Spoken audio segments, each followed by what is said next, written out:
প্রত্যেকটি ইউনিয়নে আমাদের এখন থেকে ইউনিয়নের মাধ্যমে আমাদের খেলার মাঠের সংস্থান করতে হবে গ্রাম লেভেলে, কারণ দাম বেড়ে যাচ্ছে। আমি অলরেডি আমার এলাকায় ইউনো সাহেবকে বলেছি এবং এসিলেন্টকে বলেছি, যত খাল জমি আছে সবগুলি বেদখল থেকে দখলে নিয়ে নেন, নিয়ে ওখানে ছোট ছোট মাঠ বানিয়ে দেন। এটা আমি অলরেডি আমার এলাকায় শুরু করেছি। মাননীয় মন্ত্রীরা বলেছেন, একই কথা আমরা এলজিডি মিনিস্ট্রির সাথে বলেছি, যেই সমস্ত স্কুলে এখনো সুযোগ আছে জায়গা নেওয়ার, খেলার মাঠ করার, যেমন আমাকে স্পোর্টস মিনিস্ট্রি থেকে উনি ইনস্ট্রাকশন দিয়েছিলেন ক্লাস পরে 150 মিটার দৌড় দেওয়ার। আমাদের ডক্টর শামীম এসে বললো 150 মিটার যে দৌড় দিবে, কোন স্কুলে 150 মিটার জায়গা আছে? তারপরে শেষে সে বললো যে স্যার ঠিক আছে, ক্লাস 4 তো 50 মিটার হলেও চলবে বয়স অনুযায়ী। তার মানে we have an intention to include this in the curriculum and we did it. We mean business. আর ট্রায়াল এন্ড এরর করার সুযোগ আমাদের খুব কম, কারণ 5 বছরের মধ্যে আমরা ট্রায়াল এন্ড এররে যেতে যেতে আমাদের টেনও শেষ হয়ে যায়। আমরা তো 20 বছর জবরদখল করতে আসিনি, তাই না? আমরা তো ওই চিন্তা করিনি যে 20 বছর 21 বছর থাকবো, সারা জীবন থাকবো, 2042 পর্যন্ত থাকবো। ওই ধরনের পরিকল্পনা আমরা করি না। আমরা চাই যত শীঘ্রই যা ইমপ্লিমেন্ট করা যায় তাই জাতির জন্য উপকার হবে, এবং we are taking that path. Thank you.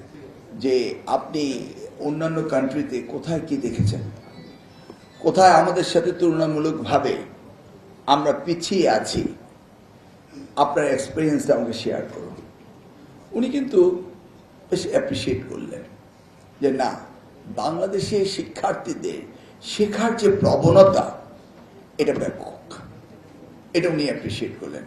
সেই সাথে আমরা গভর্নমেন্ট যেভাবে এটাকে সিনক্রোনাইজ করছি এবং এটাকে গুরুত্ব দিচ্ছি, এবং দিট ইজ ভেরি ইউনিক। এবং ইনশাল্লাহ স্পোর্টস কালচারের মধ্যে আপনি গানের কথা বললেন, আমরা তো নতুন করে কোরআন প্রতিযোগিতাও করবো। ইউ সি নাও, যদি কেউ মনে করে যে গাজালে যাবে, ইয়েস, এভরিবডি ইজ এন্টাইটেলড। আমরা প্রতিভা এবং তাদেরকে নিয়ে আসছি, আমাদের যেন নৈতিকতার অবক্ষয় না হয়, আমরা সেই জায়গাটি যাচ্ছি। এবং কি রকম অবক্ষয় হয়েছে আমাদের দেশে এটা তো বলার বাইরে। যেমন আপনার ছেলেটি, সে বলল আমার এই প্যাটার্ন পাইনি, প্যাটার্ন পাইলে বোধহয় ভালো হতো আমার এই ডায়লগটা।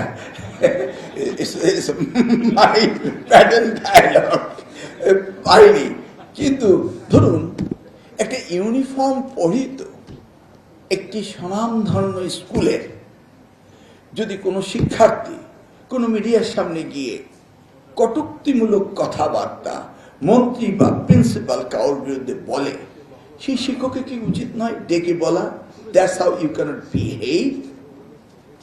এইটা কি বাক স্বাধীনতা হলো? না, এই ছেলেটি আদর্শ নৈতিকতা তাকে বিপর্যয় ঘটালো।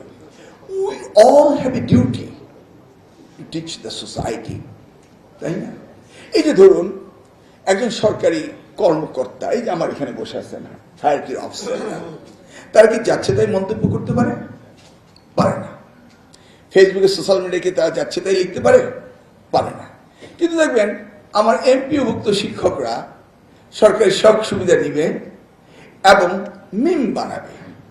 মাননীয় প্রধানমন্ত্রী, শিক্ষামন্ত্রী আমাকে নিয়ে মিম বানাবে, but they were the employees of the government. তাদের তো ওই সেন্স অফ প্রপোর্শন কাজ করতে হবে যে নো, আমরা teacher, we can't create any bad memes. আমি এখন 50টা দেখাতে পারবো, আপনার ফেসবুকে দেখবেন এই ধরনের মিম বানাচ্ছে।